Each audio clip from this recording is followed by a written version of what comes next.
Did you know that prior to the Babylonian exile, the God of Israel was understood to be a territorial deity whose sovereignty ended at the boundaries of Israel? Hey everybody, I'm Dan McClellan. I'm a scholar of the Bible and religion. And prior to the exile, every nation was understood to have its own patron deity who was sovereign over that land and that people, and whose sovereignty ended at the borders where the sovereignty of another deity began. And there are a bunch of indications of this throughout the text of the Hebrew Bible that scholars believe predate the Babylonian exile. For instance, in Deuteronomy 32, 8 and 9, we have the story of Elyon, the Most High, distributing the nations of the earth to the B'nai Elohim, the children of God. And Adonai's portion was Jacob. Israel was his share of the inheritance. And this is likely a very early piece of poetry that distinguishes Adonai from Elyon and subordinates Adonai to Elyon and describes Adonai as receiving as their inheritance the land of Israel. And Israel is repeatedly described in the Hebrew Bible as the inheritance of Adonai, but that inheritance ended at the borders of Israel. For instance, when Saul is pursuing David in 1 Samuel 26:19, David is complaining to Saul, saying that his men are chasing him out of abiding in the inheritance of Adonai, telling him, go worship other gods. Why? Because you cannot worship Adonai outside of Adonai's territorial purview if you are outside of the boundaries of Israel. This is why we have the Song of Lament in the Psalms that says, who can sing the song of Adonai in a foreign land? And we have numerous other indications of this as well. When Naaman comes down to be healed in the Jordan River and wants to worship Adonai when he is back in Syria, you can't worship Adonai outside of Israelite soil. So what does he do? He takes 2 cartloads of Israelite soil with him.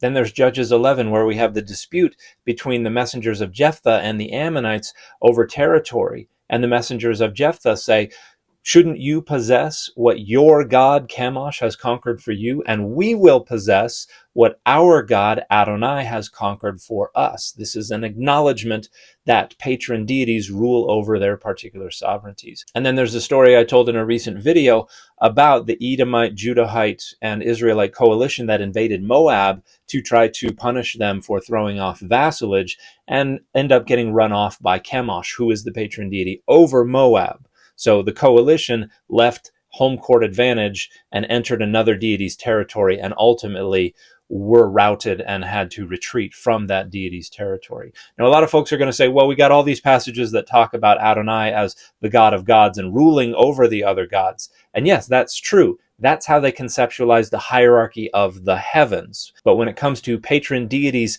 and geopolitics on earth, they recognized a different hierarchy where each deity was only sovereign within their own territory, irrespective of the hierarchy that went on in the heavens. And what happened after the exile is that all had to be renegotiated. And there were a variety of ways that it was renegotiated. For instance, Ezekiel was like, well, what if we give God wheels?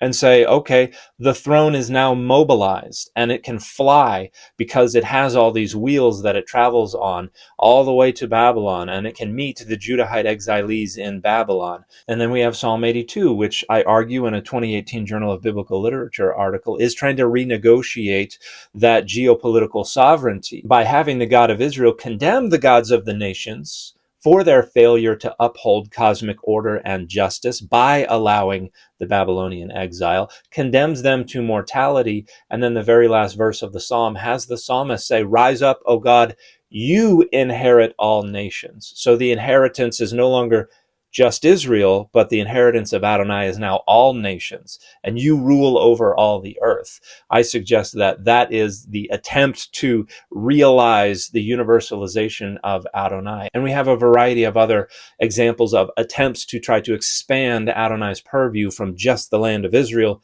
to all the earth. And all of that happens in response to the exile. But prior to the exile, Adonai, while they are represented as ruling over the heavens and being in charge of the gods in the heavens, on earth, they were understood to be a territorial deity whose purview included the land and people of Israel, but stopped at the borders of the land of Israel.